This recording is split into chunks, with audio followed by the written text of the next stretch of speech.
नित आहार विहार सेवी समीक्षकारी विषये स्वसप्तः दाता समः सत्यपरः क्षमावान् आप्तोपसेवी च भवत्यरोगः।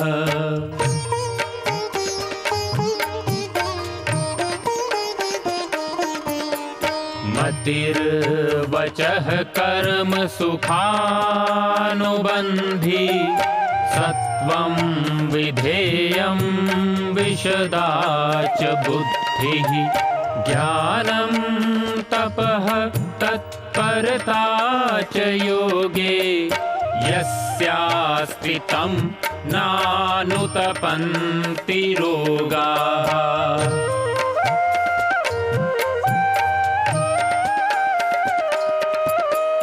योगेन चित्तस्य पदेन वाचां मलं शरीरस्य च वैदिकेन योपाकरोतं प्रवरं मुनीनां पतञ्जलिं प्राञ्जलिरानतोऽस्मि पतञ्जलिं प्राञ्जलिरानतोऽस्मि पतञ्जलिं प्राञ्जलिरानतोऽस्मि।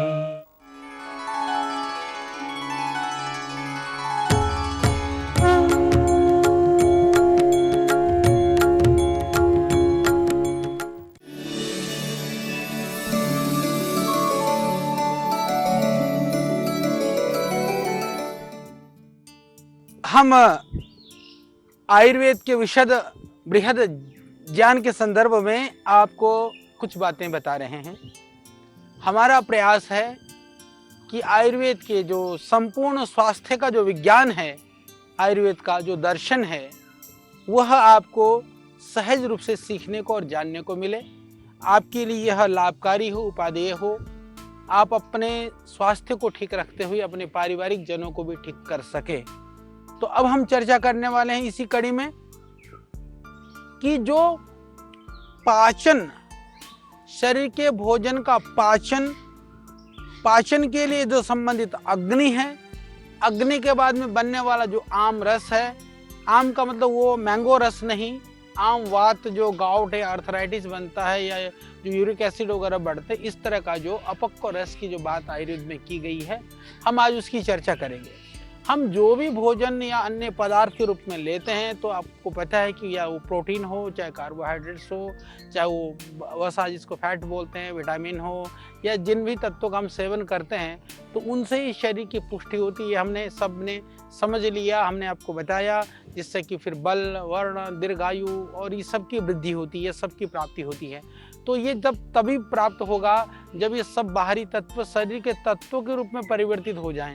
यानी कि ताकत तो बाहर दिखाई देती है, पर भोजन जब पाचन हो जाता है भोजन का, तब वो शक्ति हमको प्राप्त होती है। तो इसलिए इसको समझना होगा, भोजन को शरीर के अनुरूप, यानी कि शरीर के द्वारा हम जो चाहते हैं, हम शरीर से क्या चाहते हैं, हम चाहते हैं कि जो हम खाएं, हम बिल्कुल चेहरे पर लाली हो, शरीर में ताकत हो और मन में उत्साह हो, कोई बीमारी ना हो, ये चाहते हैं। यानी कि भोजन के द्वारा शरीर की जो हमारी अपेक्षा है, इसको जो जिसको पाचक, ये भोजन के पाचन के बाद ही ये संभव है, इसको समझिए। जो चयापचय की जो क्रिया है उसके द्वारा ही संभव है। तो इसी को ही, जो इसको पाचन की जो क्रिया को काम करता है, उसी का नाम अग्नि है। बस हमको ये समझना है। तो ये जो अग्नि है, इसको क्योंकि ये पाचन क्रिया को करने के लिए आमाशय है, यकृत है, धातु कोश है, ये इन सब के माध्यम से क्या करता है कि पाचक का जो रस है उसको उत्पन्न करता है। तो इसी रस के माध्यम से क्या होता है कि जितने भी द्रव हैं जिनका हम प्रयोग करते हैं, तो वो सब पदार्थ क्या होता है कि या तो धातुओं में परिवर्तित हो जाता है, या तो फिर मलों में परिवर्तित हो जाता है। जो सार तत्व है वो धातुओं में परिवर्तित हो जाता है, असार मलों में हो जाता है। हमने मल की बात करी, हमने धातुओं की बात करी, तो आपने इसको समझा। और इसके बाद में जब वह भोजन पाचन जब हो जाता है तो ही ये जाकर के सारे अंगों का पोषण करता है, उसका काम व्यानवात करता है। समझिए योग का और आयुर्वेद का कितना संबंध है, इसको हमको समझना पड़ेगा। तो जो प्राण, अपान, समान, उदान, व्यान आदि जिन प्राणों की हम बात करते हैं, तो भोजन का जो अंगों में पहुंचाने का काम है रस का, वो व्यान वायु करता है। इसके बाद में बाकी जो स्रोत हैं उन स्रोतों का भी उससे सहयोग मिलता है। परंतु जो समझने की बात है कि जो अग्नि है ना, वो जो जठराग्नि है, इसका स्थान सबसे महत्वपूर्ण है। इन सारी चीजों में सबसे महत्वपूर्ण अग्नि है। तो क्योंकि जैसे हम अपक्व अन्न को बाहर दुनिया में चूल्हे में पकाते हैं, चूल्हे में पकाते हैं तो क्या करता है, अन्न वो पक जाता है। इसी तरह से पके हुए भोजन हो चाहे कच्चा हो, जो जठराग्नि होती है वह उसको अंदर जाकर के पकाता है। यदि वो ना पके तो उससे जो निकलने रस आदि जो धातुओं की उत्पत्ति ही नहीं होगी।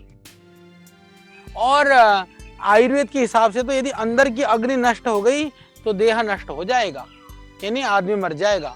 इतनी अग्नि के विकृत होने पर ही मनुष्य रोगी हो जाता है। यानी कि हम उसको अभी कितने तरह की अग्नि है, किस तरह से अभी ये सारे विषय में हम बात करेंगे। तो जैसा मैंने कहा कि यदि अग्नि न रहे तो आदमी भी नहीं रहेगा, अग्नि रहे तो आदमी रहेगा। तो इस तरह की अग्नियों की बात करें तो मानव शरीर में 13 प्रकार की जो अग्नि की बात जो है वो आयुर्वेद करता है। तो जिसमें से जो सबसे महत्वपूर्ण है वह है जठराग्नि। और जठराग्नि सबसे महत्वपूर्ण है। 5 जो है वो भूताग्नियां होती हैं। एक हो गया जठराग्नि, समझिए। फिर 5 भूताग्नियां होती हैं, उनमें से पहला होता है जिसको भौमाग्नि कहते हैं। भौ मतलब भूमि, धरती, जो उसमें से निकलने वाली जो अग्नि है। आप कहते हैं जल को। आप्याग्नि मतलब जल के साथ जुड़ी हुई जो अग्नि होती है। तीसरा नंबर है आग्नेयाग्नि। आग्नेय पदार्थ जो है अग्नि तत्व से बने हुए पदार्थों के अंदर विद्यमान अग्नि। फिर जो वायु के में जो व्याप्त अग्नि है, वायव्याग्नि उसको कहा जाता है। इसलिए आपने सुना होगा आप्याग्नि। कभी आपने सुना बड़वा नल, जैसे कि समुद्र में भी आग लग जाती है, यानी कि जल में भी आग लगती है। तो अग्नि सर्वत्र विद्यमान है, वो वायव्य अग्नि। और 5वां आकाशाग्नि। ये जो 5 है, इसको हम 5 जो पंच महाभूत हैं, उन पंच महाभूतों में स्थित जो अग्नि है उनको हम पंच महाभूता अग्नि के रूप में, भूताग्नि के रूप में जानते हैं। इसको समझिए। इसी तरह से तीसरे नंबर पर आती हैं 7 धातु की जो अग्नियां हैं। जैसे हमने रस, रक्त, मांस, मेद, अस्थि, मज्जा, शुक्र की बात करी, इसके आगे अग्नि लगा दो। बिल्कुल सिंपल है। जैसे कि रसाग्नि, रक्ताग्नि, मांसाग्नि, मेदोग्नि, अस्थ्याग्नि, मज्जाग्नि, शुक्राग्नि। और स्त्रियों में रजोग्नि। इसमें से जो जठराग्नि है, ऊपर जिस अग्नि का महत्व बताया गया वो वही जठराग्नि है। ये जठराग्नि को ही हम इसको पाचक अग्नि भी कहते हैं और कायाग्नि भी कहते हैं। यानी कि इसके माध्यम से बाकी अग्नि तो उसके साथ साथ में है, पर यही आमाशय में और जो पक्वाशय जिसको हम कहते हैं ना, छोटी आंत और बड़ी आंत के बीच जो नाभि प्रदेश में ही इसका स्थान आयुर्वेद के अंदर माना गया है। जिस तरह से इसको एक उदाहरण दिया गया है शास्त्रों में कि जिस तरह से सूर्य जो है ना अपनी किरणों की, अपनी उष्णता की सहायता से क्या करता है, कुओं से, तालाबों से, नदियों से सारे जल को वो सोखता है। उसी तरह से नाभि प्रदेश के अंदर जो स्थित जो अग्नि है वह अपनी ऊष्मा की सहायता से शीघ्र ही भोजन का पाक यानी पाचन करती है। इसको हमको समझना होगा। यानी अब इसको समझिए इस तरह से कि जिस तरह से हम लोग जितने भी तरह की चीजों को, पदार्थों को खाते हैं, उन्हें शरीर को अनुरूप बनाने के लिए, यानी कि शरीर के लिए जिस तरह से चाहिए वो भोजन तो शरीर के अनुरूप नहीं है ना, उसको बनाने के लिए जिस तरह से उसको तोड़ करके सूक्ष्म खंडों में विभक्त कर देती है। यानी कि जितने भी मिनरल्स हैं, जितने भी हमको विटामिन्स या न्यूट्रिएंट्स चाहिए, उसको उस तरह से उसको जो बॉडी एब्जॉर्ब कर सके उस फॉर्म में लाने का काम जठराग्नि करती है। और जो इसी तरह से जठराग्नि पाचक क्रिया के द्वारा भोजन में क्या करती है, प्रारंभिक जो परिवर्तन होता है वह इसके द्वारा होता है। मैं इस बात को इसलिए बता रहा हूँ आपको क्योंकि ये भोजन की पाचन की प्रक्रिया को जानने से हमको ये पता चलेगा कि भोजन कितना महत्वपूर्ण है। जो खाया हुआ भोजन को जठराग्नि किस तरह से उसको पाचन क्रिया में वो सहयोग कर करके भोजन को हमारे शरीर के अनुकूल करने में वो पाचन क्रिया काम करती है।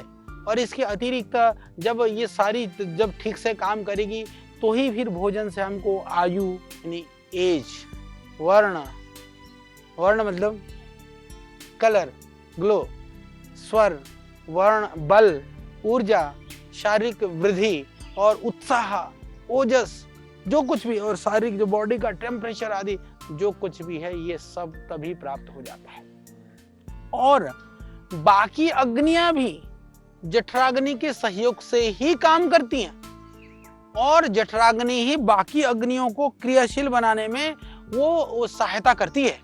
तो इसीलिए इसको कहते हैं कि सब कार्यों को सहायक करने के लिए इसको सम रहना जरूरी है। इसीलिए अग्नि को कहते हैं कि अग्नि सम रहना बहुत जरूरी है, परंतु इनको 4 भागों में बांटा गया है। फिर भी ये अग्नि जठराग्नि जो है वो 4 तरह की हो जाती है। रहना जरूरी तो था सम, पर वो हो जाती है कभी विषमाग्नि, यानी नाम से एकदम दिख रहा है कि सम का उल्टा हो गया विषम, यानी कि कभी बहुत तेज हो गई, कभी बिल्कुल धीमी हो गई, यानी जहां रहना चाहिए था बीच में नहीं, कभी इधर कभी इधर, कभी तेज भूख लग रही है भले दबा के खा रहा आदमी, कभी आज तो नहीं खाना है, वो एकदम ऐसे ही पड़ा हुआ है। तो ये बहुत खतरनाक है, यानी कि भोजन का पाचन कभी तो तेज हो जाता है, कभी बहुत धीरे होने लगता है। तो ये अग्नि की जो स्थिति है ये वात दोष की अधिकता से होती है। दोष के विषय में हम आपको बता चुके हैं, तो उसको में आपने जरूर सुना होगा। तो अब हम आपको बता रहे हैं कि ये 2 वायु बढ़ने से ये जो हमारी जो जठराग्नि है वो उसको विषमाग्नि में उपरिणित कर देता है वायु विकृत होने से। तो उससे फिर अफारा हो जाना, दर्द होना, पेट के ऊपर नीचे कब्ज होना, पेट में एसाइटिस, जलोदर होना, भारीपन होना, गुड़गुड़ाहट होना, और या फिर दस्त लगना, ये सारे जितने भी पेट के जो बीमारियां ज़्यादातर विषमाग्नि की वजह से होते हैं। दूसरा शब्द है जैसे आपने सुना होगा, एक तो हो गया विषमाग्नि, दूसरा है तीक्ष्णाग्नि।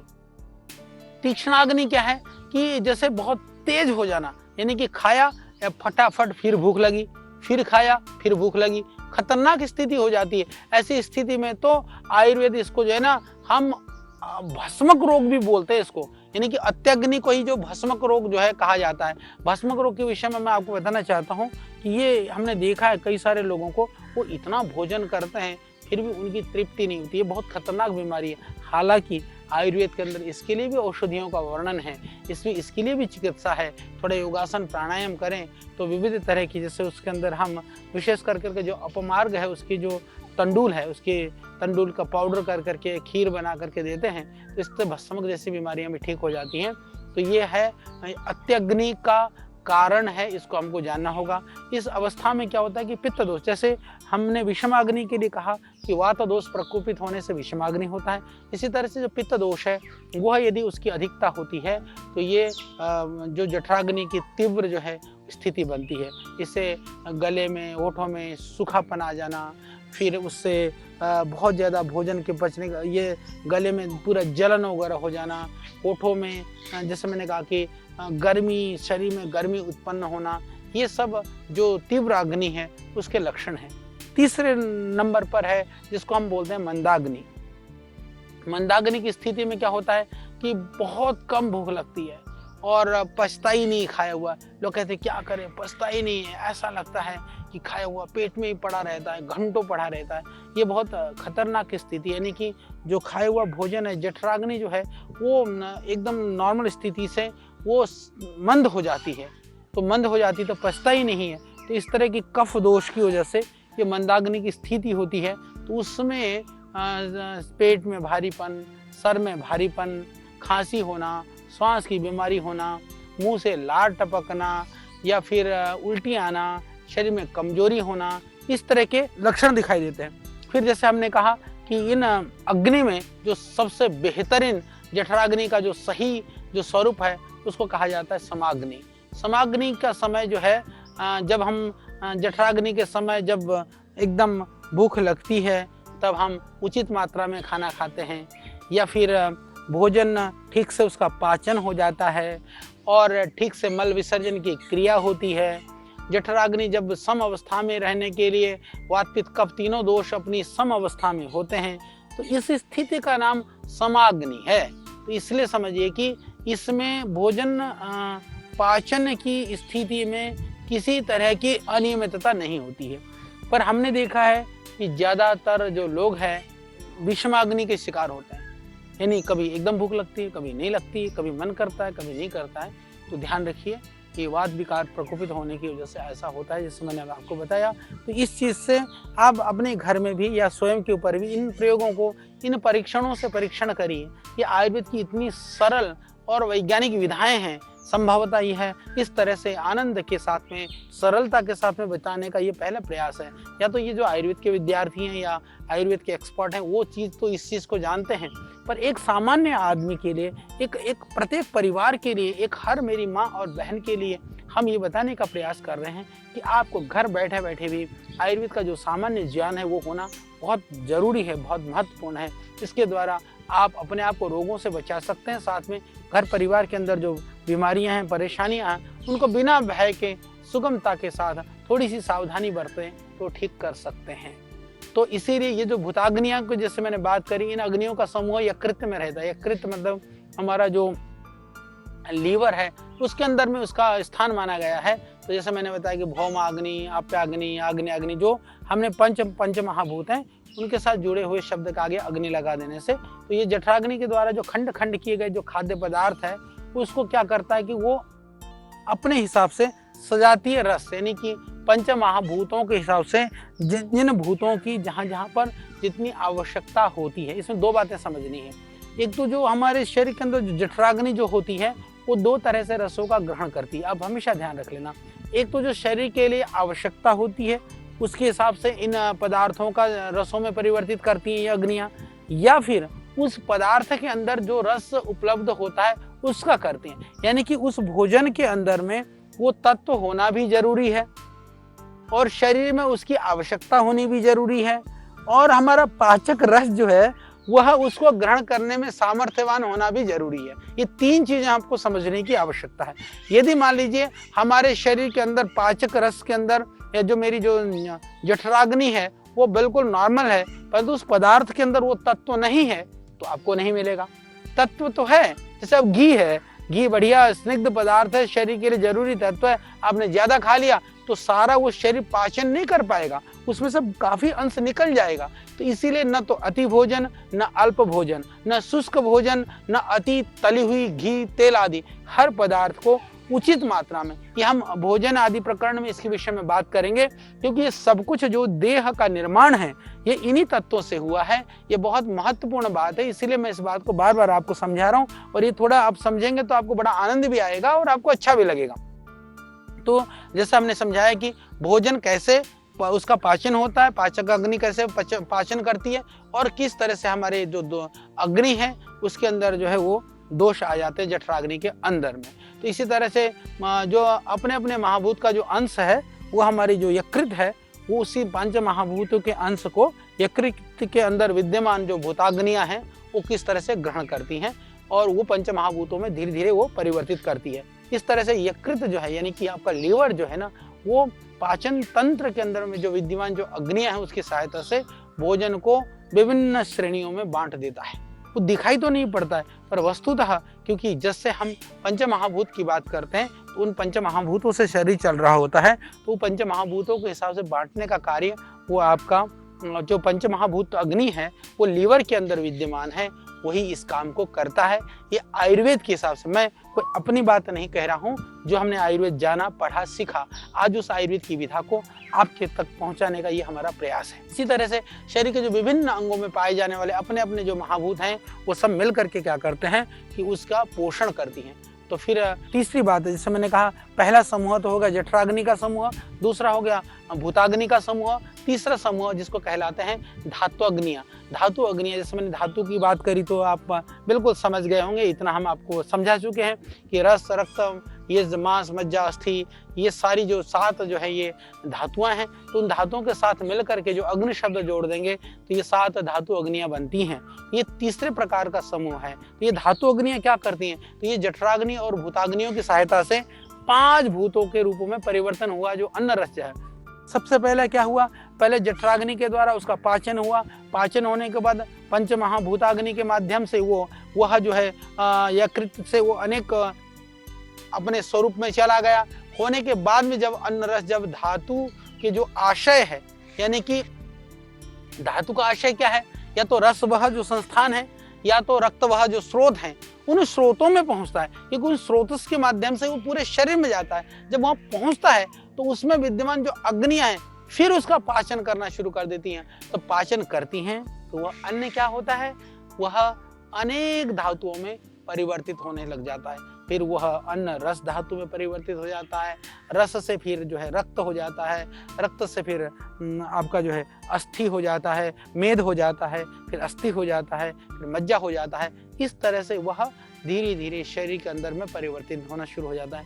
ये आप देखिए कितनी वैज्ञानिक प्रक्रिया है और ये कितनी गहरी बात है, और आपको हमने कितने सरल ढंग से समझाया कि किस तरह से जो दुनिया में जो इस अखिल ब्रह्मांड में स्थित पंच महाभूत हैं, वही पंच महाभूत हमारे देह में है। जिस तरह से वात पित्त कफ का समूह जो इन पंच महाभूतों से कैसे जुड़ा हुआ है, और शरीर जाकर के किस तरह से वह इस देह में ये भोजन आदि पकाने में, भोजन आदि के पाचन करने में, शरीर को चलाने में, रोगों को दूर करने में कैसे काम करता है, यह आपने अच्छी तरह से समझ लिया होगा। तो ये इन पाचन क्रिया के परिणाम स्वरूप, जब ये पाचन क्रिया हो जाता है तो इसके जो परिणाम स्वरूप क्या हो जाता है कि धातुओं के पोषण के साथ साथ में कुछ मल पदार्थ भी जो उत्पन्न हो जाते हैं, तो उन धातुओं के मंद होने से तो संबद्ध धातुओं की वृद्धि, क्षय, ये उनका क्षय हो जाता है। तो भोजन का इस तरह से ये संपूर्ण पाचन की क्रिया का में पित्त का भी विशेष महत्व है। तो यही कारण है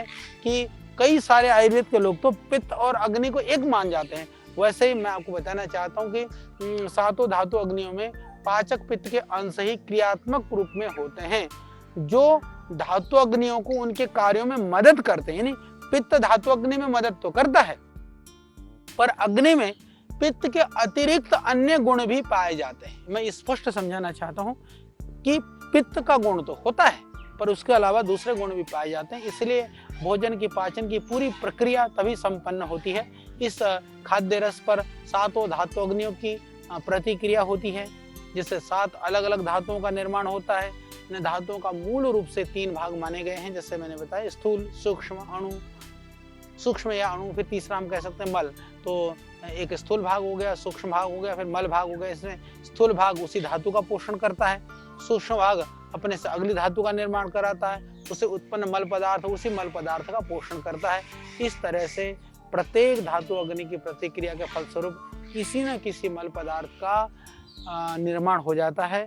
तो जैसे कि उदाहरण के लिए हम कह सकते हैं कि जिस खाद्य रस का जो सार भाग है, जो रस है, जब वो रस धातु अग्नि की प्रतिक्रिया करती है तो स्थूल भाग क्या करता है, उस रस धातु का पोषण करता है। तो बाकी जो है सूक्ष्म भाग रक्त धातु का निर्माण करता है, मल भाग कफ, थूक आदि के रूप में परिवर्तित हो जाता है। तो इसके साथ साथ में हमको समझने की आवश्यकता है कि इसके बाद में जठराग्नि धातु अग्नि में से किसी भी अग्नि मंद होने पर आमाशय में जब विकृति होती है तो आम रस की जो है अन्न पूरी तरह से नहीं पचता है। तो क्या हो जाता है कि आपको जो आम रस का या जिसको अपक्व रस है उसको आम रस कहते हैं, वो हो जाता है। तो ये जो आम रस है जब विषाक्त हो जाता है तो शरीर में विविध तरह के रोगों को उत्पत्ति का कारण बनता है, क्योंकि जब तक अन्न रस जो है अपक्व रहता है, ये कई बार क्या होता है जठराग्नि पाचन होने में रुक जाता है, तो वो शरीर में जाकर के जो वो अपने सजातीय तत्व के रूप में, जैसे मैंने कहा ना, पंच महाभूताग्नियां सजातीय तत्व के रूप में उसको परिवर्तित करती है, नहीं कर पाती हैं, तो जाकर के वो अपने स्रोत हैं वो ठीक प्रकार से उस तत्व को गति नहीं कर पाते हैं। तो जहां जहां उसको पहुंचना चाहिए वहां वो नहीं पहुंचता है, तो कई जगह पर जाकर के वो इकट्ठा हो जाता है, हृदय में किसी दूसरे आश्रय स्थान में जाकर के वो इकट्ठा हो जाता है। तो फिर इससे क्या होता है कि आम दोष संचित हो जाता है, तो उसका जो कुप्रभाव है वो पाचक अग्नि पर पड़ता है, जिससे पुनः भोजन का प्रकार ठीक से नहीं होता है। तो जा कर के ये हमारे शरीर के स्रोत में स्रोतस हैं जो जहाँ पर, वहाँ जा कर के ये दोष, जो आम दोष है, वो धातुओं का आश्रय लेकर के शरीर में कहीं भी इकट्ठा हो जाता है और जो शरीर में जो कमजोर अंग होता है वहाँ जाकर के संचित होने लग जाता है और उसकी संभावना भी ज्यादा ही रहती है, क्योंकि जो अंग कमजोर होता है उसमें इसका ज्यादा प्रभाव होता है। तो साम जो इसी तरह से जो आम की जैसे साम भी क्या करता है, रोगों या दोषों के लक्षण जो स्वेद मूत्र आदि के स्रोतों में रुकावट कर देता है, बल्कि कमी, शरीर में भारीपन, वात का ठीक से संचार न होना, आलस्य, भूख या बलगम आना, इस तरह के लक्षणों को वो पैदा करना शुरू करता है।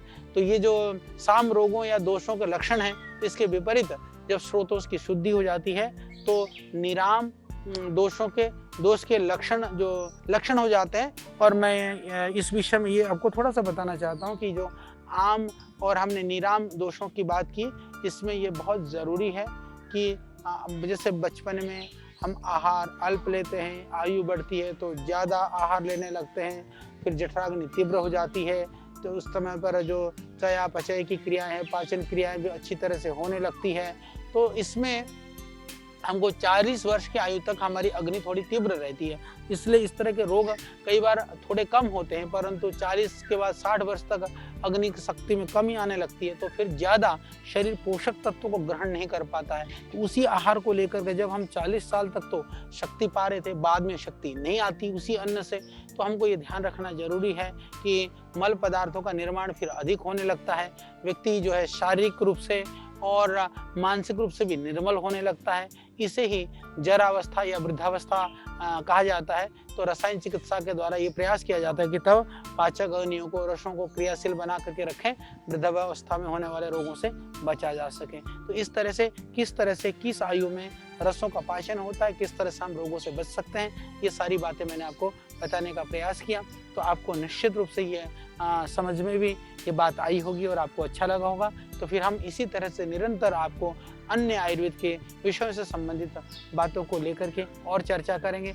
आयुर्वेद के गूढ़ इस दर्शन को हम आपको सरल भाषा में बताने का प्रयास करेंगे। ऋषियों के ज्ञान से लेकर प्रकृति के वरदान तक, आयु के विज्ञान से लेकर आयुर्वेद के सिद्धांत तक, प्राचीन चिकित्सा पद्धति के हर पहलू का प्रासंगिक विवेचन। ऋषिकल्प श्रद्धेय आचार्य बालकृष्ण जी द्वारा सरल भाषा में स्वरचित सृजन, हिंदी, अंग्रेजी सहित विश्व के 70 से अधिक भाषाओं में लाखों की संख्या में प्रकाशित बेस्ट सेलर अद्वितीय ग्रंथ आयुर्वेद सिद्धांत रहस्य। आज ही घर लाएं, आयुर्वेद से स्वस्थ जीवन का आधार पाएं।